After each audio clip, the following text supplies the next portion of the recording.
So I received an email from someone who goes to Beth's Grammar School, which is in Bexley, I think, in South East London, if I'm not mistaken. They're hosting an integration bee week commencing 18th of March. If you want more details about it, you can contact the school directly, I'm sure, or you can contact myself via the email that's on the channel page, and I'll just forward you what was sent to me. It looks like it'd be really fun. They've provided some sample integrals of easy difficulty, medium difficulty, and hard difficulty. So I thought we'd just sit here and do them. But yeah, do if you are at school or are someone who works in a school and you're interested in this, they're trying to compete against as many schools as possible and get as many people as part of it as possible. So please do email myself and I'll forward it to you, or just email the school directly, and that would also probably work. So let's do the easy integrals then. So this shouldn't be too hard. As long as you know the tricks, I think all three of these go quite well. This one here is a fraction, and the denominator just differentiates to something a bit like the numerator because cos differentiates to minus sine. So I think we can just say that it's log of this denominator here, as long as we shove in, I mean, this differentiates to 2 minus, or minus 2 sine, right? So we just need to get rid of that minus 2 by using a minus half, but also put this 3 in there. And I think this will be this, and we'll be done here. This one is a classic of the integration genre. You can write this as 1 over x log x. And then you have a function sitting next to its derivative. So of course this is just going to be reverse chain rule, and you could say it's log x all squared. The 2 would come down to make a 2 here, so you need to cancel it out, so you just shove a half in there, and you'll be done. You can use a substitution on this one of e to the x equals u, and I believe you get to something like 1 over u plus 1 or something like that, and you can do partial fractions and integrate.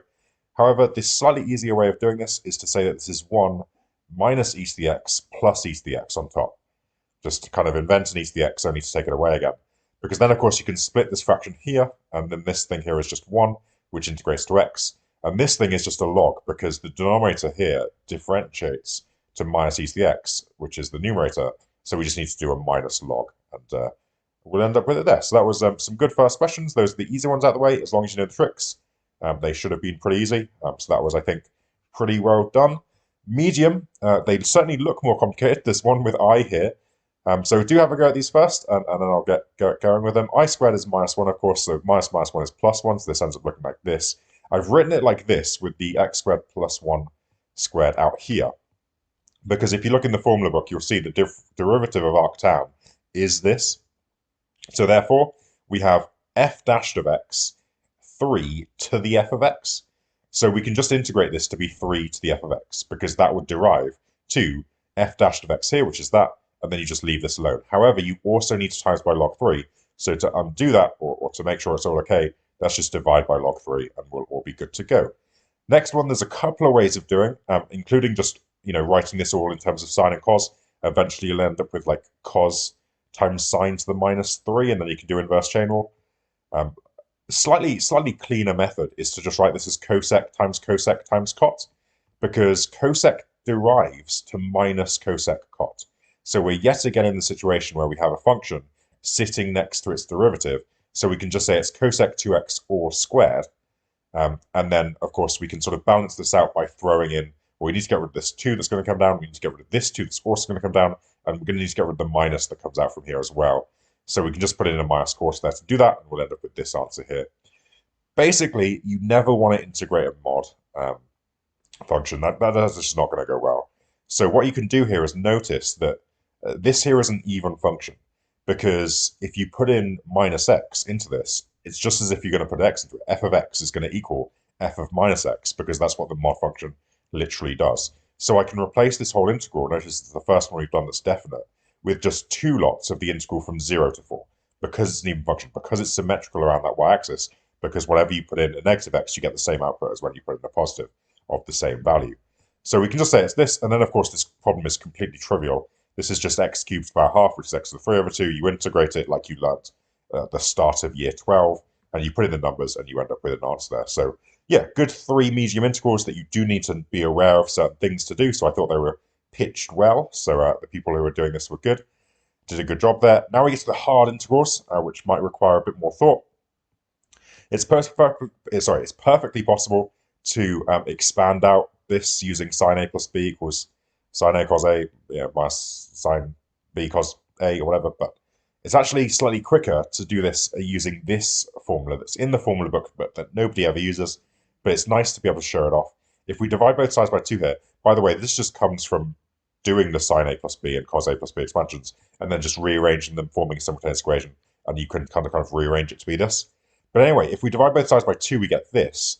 And then if we rewrite this to just have divide by 2's in it, by just times the top and bottom by 2, we can just read from here that as long as we set a to be 2 and b to be 2x, this whole thing here is just this thing here with a2, b2x. So that must be this integral. But this integral is super easy. I mean, it looks so strange, right, to write this, but this integral is super easy. This integrates to a half x sine 2, and this integrates to a quarter cos 2x. And I think we're done there. So quite a good one.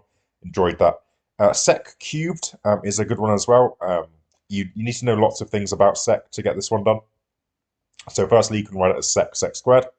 And then this is integrable, or at least you can make some progress, because sec squared integrates nicely, so you can do some integral by parts. So leave this one alone, integrate this, and then differentiate this, and integrate that, and put it in a minus integral, and you get this. Now this comes from the fact that integrate this to get that, leave that alone. Now now integrate this again to get tan. But then when you differentiate this, you get sec tan, so that becomes sec tan squared. And now here we can rewrite tan squared as sec squared minus 1, just following tan squared plus 1 equals sec squared. And when you expand that out, you get this. And now if you call the original integral I, this here is also I, so you can collect an I together. Sec integrates to just this, log of sec plus tan. I think you get given a formula book according to their rules, but you should probably just know all these results if you tend to win and be named grand integrator, which of course we all want to be named. Add I to both sides and divide by 2, and we'll end up with this answer here. The last one is finally kind of cool as well. There's a bunch of things you could try. I considered putting the x as a 1 over x at the front, just like we did for one of the very first ones we did. You could also make a really fun substitution, which is log x equals tan u, because then the arctan tan u cancel down to a u, so that's quite fun. It ends up being a bit worse than just using this substitution, u equals log x, because when you derive both sides, you get this and times both by x, and now this x is going to cancel with this one when it gets put in there, which is fantastic, and then you just end up with 6 integral of arctan u du. 6/5, because the x's cancel. Now, how do you integrate arctan u?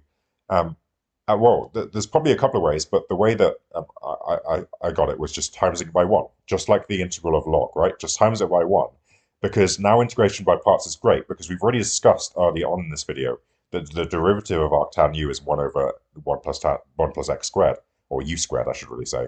And of course, so we can integrate this one twice for a u. Leave that one alone, differentiate it, and now this is super great because it's just a log, right? Because it's u over 1 plus u squared. That's just a half log of 1 plus u squared. So we end up with this, and then of course we've just got to put the x substitution back. So whenever we see a u, we're going to need to write in a log x, and we end up with this as our answer, which is all done. So yeah, some really nice integrals. Looks like whoever's running this has put some effort into it, which is nice. And yeah, good luck if you do find yourself in the competition in a few weeks' time.